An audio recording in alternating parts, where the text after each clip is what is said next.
What's up, Tejas? I'm here today with Brian Gesner. He is the president of Prestige Heating and Air Conditioning, LLC. And I am noticing that you have a lot of red on today. And, you know, I was wondering, is this like your favorite color? Obviously, it's part of the brand. Yeah. I love blue. It's my favorite color, and that's our main colors, but we have a little red in there as well. Yeah. And then also, I know that you went to OU, and like, you know, the colors are like kind of in the red family, right? Crimson, like, yeah. So I was like, that's gotta be it. Right. But I want to know like a little bit about how you got started with this business. I know you started in 2008. Like, what led you to open this business? What's your background? The degree that you got from OU, and any other information? So the degree I got from OU was how to party and only go there for a couple semesters.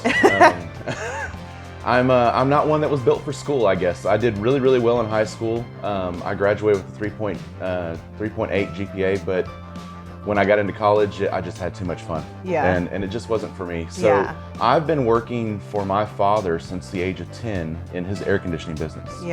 And every summer, so I grew up in Oklahoma, but I'm originally from here. And so every summer I'd come down here and work for him. And when I decided that college wasn't gonna work for me, I decided to just move back down here and work for him. And I worked for him for quite a few years. And I wanted to grow his company, but he didn't want to grow.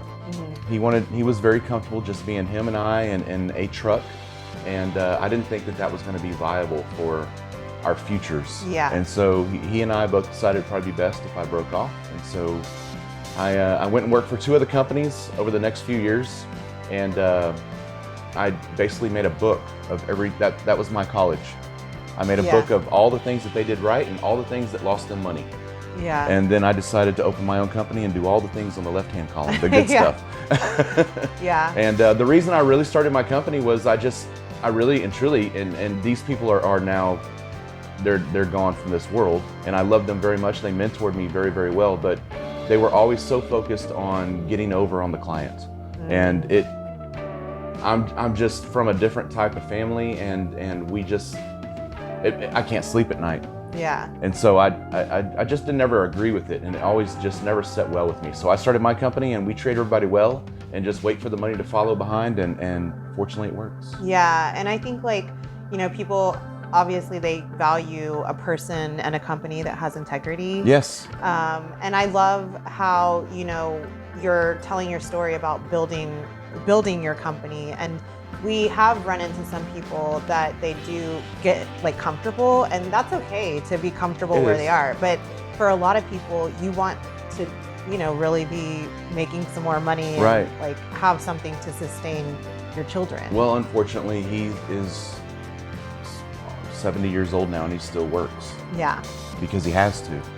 And he doesn't really have to because I will help him. But I'm now in a position where I don't have to work until I'm 70. And that was the goal. You know, I have 3 children and a wife, and I want to make sure that they're all comfortable. That's good. And so tell me a little bit about what kind of services you offer. Let's explore that. And then, you know, like, what are maybe the top things that people are looking for when they come to you? Okay. We do basically everything, residential and commercially. Basically, what I normally say is if it heats or cools, we take care of it. Heaters, air conditioners, dehumidifiers, ventilation in your house. We just did a commercial kitchen in a person's house. So that was kind of cool to design that. We also do the designing because I've been in the industry for 34 years now. There's nothing I haven't seen or done. And so we will step in and we'll actually do the designing. For example, Moe's Irish Pub came to us when they decided to settle in town. They heard about us, came to us and asked us to design their systems. And so we designed all of their stores. We were the architects, and that's a free service that we offer so that we can ensure that it's done properly. So as far as commercially and residentially, there's really nothing that we don't do. And one of the focuses that we're on right now is mold. We're seeing mold a lot, especially since it's been raining since 2020. Oh my gosh, yes. It's been monsoon season for like a year. It has. Is it ever going to stop raining? I don't know. So we're seeing a lot of moisture seeping into homes, and because of that, we're seeing a lot of mold and mildew build up in air conditioning systems. You'll see like your vents in the ceiling will start to get a little black around them. Yeah. When you're seeing that, if you go up into the attic, it's probably already pretty bad. If it's made its way that far down. And this is like the bad mold too, right? It's not real. Most of it that we find is called aspergillus, and aspergillus is a non-toxic mold that we've been living with since we lived in caves, but it's not great for us to live with, especially now we're a little more spoiled than when we lived in caves. Just a little bit. So our bodies can't take it as much, you know. It'll cause breathing issues, bronchitis, asthma, stuff like that. So it's something you definitely need to get taken care of. Yeah. And so like during the freeze, I'm sure that, you know, you saw probably an increase in people coming to you for business too, because, you know, things were breaking. They were using them a lot more than they were before. So how did that freeze? Winter Storm Uri, I think that's how you say it. Yeah, how did that affect y'all? It actually changed our dynamic a little bit. We started getting a flood of calls from clients that were saying, look, we know that you guys know how to do plumbing, and we can't get a plumber out until April, and this was February. Can you please help us? Wow. And so after 2 days of our phones just completely blowing up, I had a company meeting right here at this table, and everybody was all gathered around in here, and I said, look, we're gonna put our HVAC tools down. We're not gonna be AC guys for the next couple of weeks. We're gonna be plumbers. Wow. And we're gonna go help the community. And we went out and we repaired 167 water leaks in 2 weeks. A bunch of AC guys, and just got a bunch of people. A bunch of them we were able to get permanent fixes, but a lot of them we were able to get temporary fixes so that a plumber could get to them later on, and they could have water.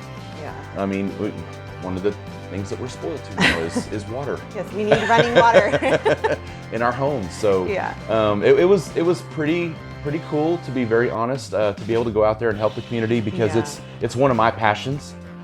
We do a lot of donating around here and a lot of community service, and so we would just love to give back. Yeah, and that kind of takes me to my next question. It's a great segue. So I want to know, like, how do you get connected to the community? Like, before we started recording, you were telling us that you are actually the president, right, of the largest BNI group in the nation. Can you tell me a little bit about that? We're one of the biggest in the nation. We're the biggest in the area. We were voted best networking group in America for our organization twice. And I was voted the best president. That's one of the ways that I stay connected to the community. It's one of my better outreaches, but I'm also pretty well known in the community now, and so we do a lot of outreach. We get out there, we try to get people together that know me and know my company and know our group, and just try to get them together to do anything that we can for the community. One of my favorite charities is Elijah Rising. They focus on children that have been through sex trafficking and rehabilitating them and getting them back to a normal life. I remember seeing some, like, they had a location or something in the Houston Heights. Yes, that's right. Yeah. And so we've got them to come up here and do a few things with us. We tried to do a big charity last year. A few of my clients are some of the Houston Astros, Houston Texans, AJ Foyt. So we've got a bunch of things from them that we're going to auction off and try to help this group. Yeah. That's really awesome. And so what would you say is the number one reason that someone should get connected to a group like BNI? If you have a business at all, you need the outreach. And it's not just outreach, especially with a group like mine. We've restructured our group to where we're not just networking. We are business owners with different levels of experience that will help you through your experience. We will mentor you because your success when you're in our group is our success. My group has, within the last 8 months, we've passed $3.8 million between the 40 of us. Wow. So the more that I can get you to be successful, the more that you're going to be able to pass me and give me great referrals and meet those people out there that I need to meet. Yeah, and we'll make sure that we put the information about BNI and your specific group for those in your area so that they can look into it and maybe thank you join. so much. Yeah, and so what about like an attitude? I know, when you started this company, it was maybe not the best time economically in the country. Yeah. How did that affect you and your wife when y'all started this company, y'all's attitude? It was scary. So I had been, the very last company I was with, he was grooming me to take over his company. And in year 9, he told me, hey, I've never told you this, but I have a son, and he's your age, and he wants my company. And so what am I supposed to do? Oh, man. So what was I supposed to do, you know? I had built everything financially around this happening. Everything in my life was planned out for that. And so I decided to start Prestige. And so I would work every day from 6 a.m. to 5 p.m. for him. I would come home, I'd change clothes, I'd get in my truck, and I'd go out and work until 2 in the morning for clients that I could, for like vacant homes and stuff like that. And then I'd come home, go to bed around 3, get up at 6 and go do it again. And I did this for a year and a half. And I needed to pull the trigger around that time, but I was still scared, to be very honest. And so one day I got home, I was changing to become Prestige. And my boss called me and said, hey, Brian, I found out about Prestige. And I said, what's Prestige? You're like, huh? And he said, you know what Prestige is, and you're fired. Oh, man. Just like that. After 9 years of building his company from absolutely no trucks to 9 trucks. So I sat there and looked at myself in the mirror for about 20 minutes. And then I heard the front door open and my wife got home, and I turned to her and I said, darling, I made a decision today. We're going full-time Prestige. I'm quitting the other company, and we're just gonna do it. I had to give her some confidence, right?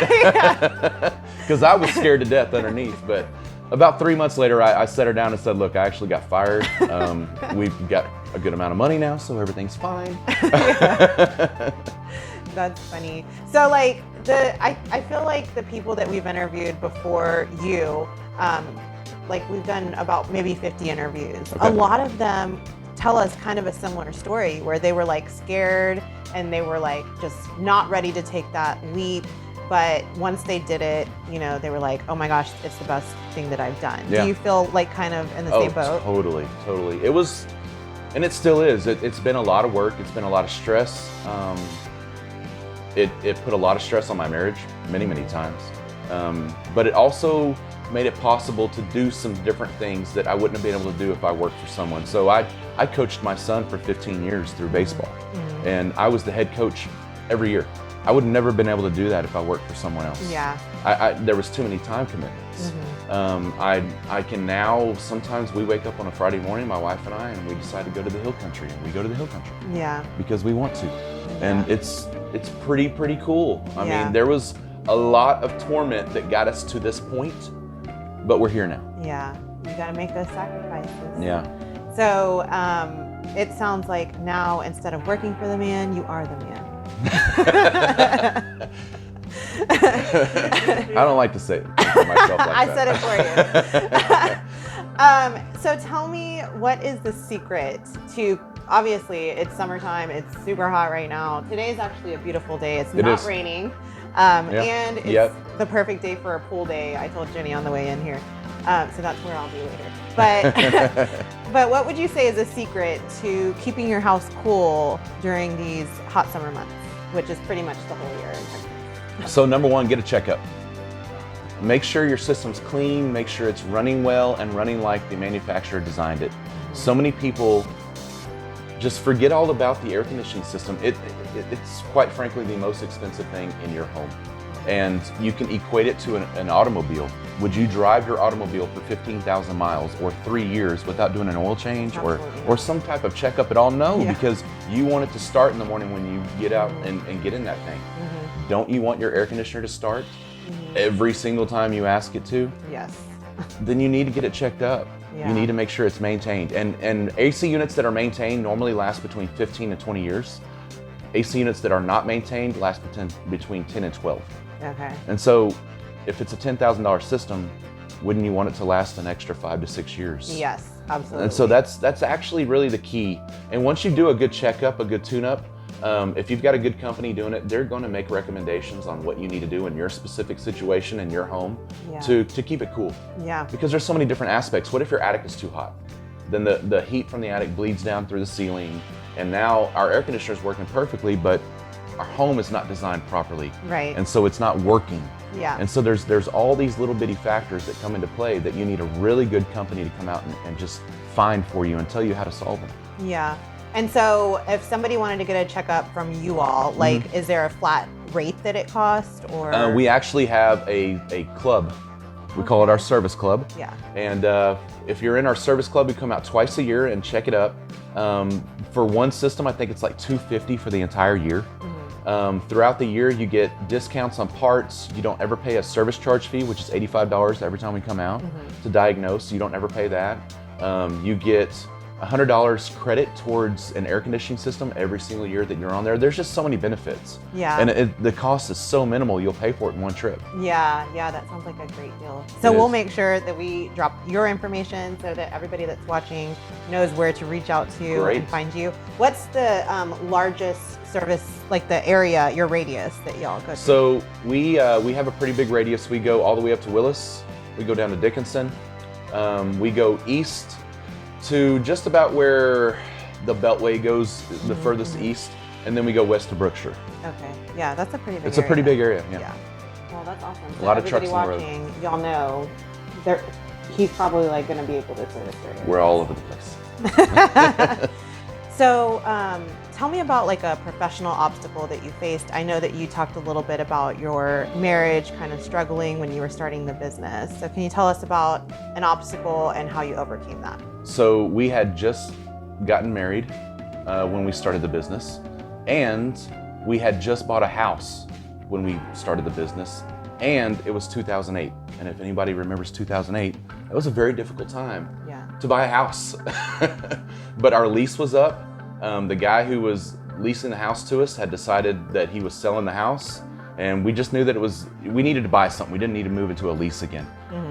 So we were starting a company. We had just bought a house and dumped all of our savings into it, and just got married and paid for a wedding. So I literally had $800 to start this company. Oh man. In my tool belt. And that was one hell of an obstacle. And not only that, but now I'm just now married, and I have to spend 18 hours a day, if not a little bit more, working so that I can get this thing where it needs to be very quickly. And so that means that my new bride is now home taking care of my 2 children and her child, because our exes were never in the picture. So we're the only parents. And so now she's working a full-time job and taking care of 3 kids while I'm never there. Wow. I'm just coming in at night and getting some sleep and going right back out in the morning.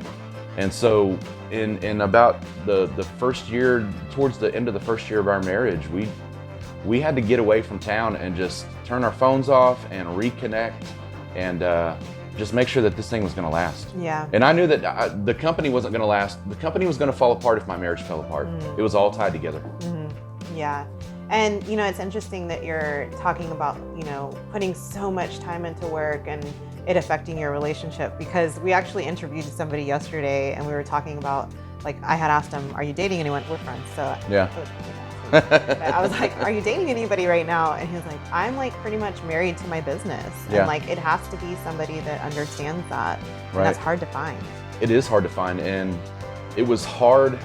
She was gung-ho about it, and she knew where we could be, and I'm a heck of a motivational speaker, so I really worked her up, Yeah. She was ready to fight for it, but when reality set in of how difficult it really was, it got hard. It got really hard, and we never went out to eat. We never got away. It's just every single day she gets up, she takes the kids to school, she goes to work, she comes home, she grabs the kids, she finds things for them to do, she entertains them, she puts them to bed, I finally get home and I go straight to bed. Yeah. That's a horrible life.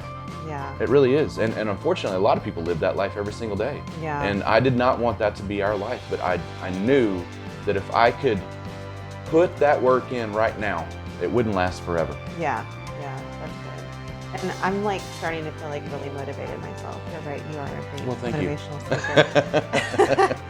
So now we're going to move on to our second part of the interview, okay. And it's called the Texas Trio, and I hope you're good at Texas trivia because that's what it is. Okay. So you'll choose 3 questions out of the hat, and then you'll read them out loud and answer them. So you can choose your first one. Okay.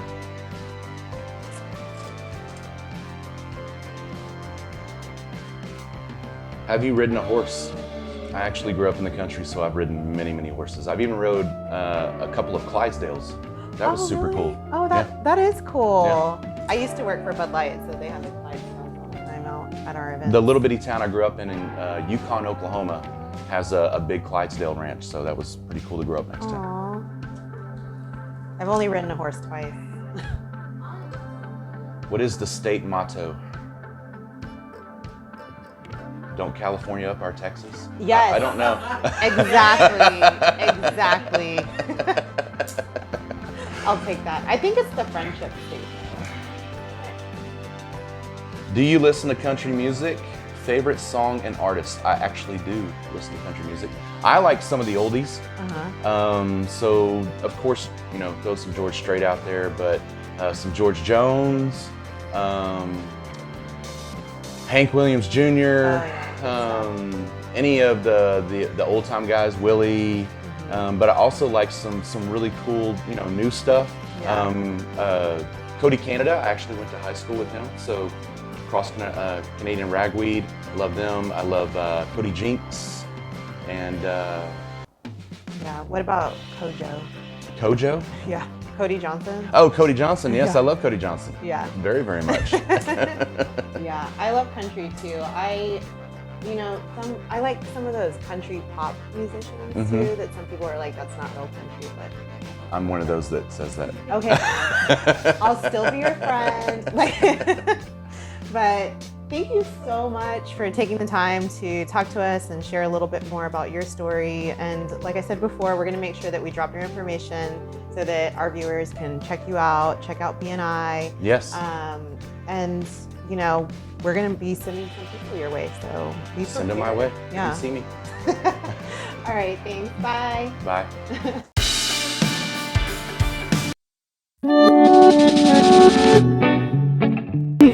What's up, Tejas? It's National Dog Day, and I don't know if y'all know that what that is, but National Dog Day is where we encourage you to adopt dogs and rescue dogs. And Bella right here, who's like my best friend, right, Bella? My best I think all your best friends are going to be a little offended, by the way. Bella's my furriest best friend, but she is a rescue because she didn't have a home. She actually walked up to Jenny's house one day and was like, my mom's. Yeah, her mom is known for rescuing animals, and she's like, rescue me, I heard this is the place to be. And now she's here, she's a part of the family. So yeah, she's so cute. Anyway, make sure that you check out your local shelter and see if there's any animals that you can rescue. And we're gonna put a list down of our Houston area shelters. Yes, we will put a list of different shelters that you can go to, and also you can be a foster animal parent, foster dog parent. So like if you can't make that commitment to have a dog full time, you can be a foster, which is great. And also, let me tell you this quick story. One of my favorite dogs that I ever had was a Doberman Pinscher, and I was having a garage sale when I was younger, and it was at my parents' house, and this Doberman Pinscher just walks up to the garage sale and put his head in my lap, and I fell in love with him, and we kept him, and he didn't have a collar or anything, nobody was looking for him, and that was like my favorite dog that I ever had. So you never know when an animal might just walk into your life and it's meant to be. So I'm gonna cry. I know. Well, anyway, happy National Dog Day. I'm gonna go cry now into my drink, and I hope that y'all have a great day. Make sure that you drop in the comments if you have adopted a dog and what kind of dog is it. And if you have a photo, drop it, because we love photos and we love dogs. So yeah. Okay, bye.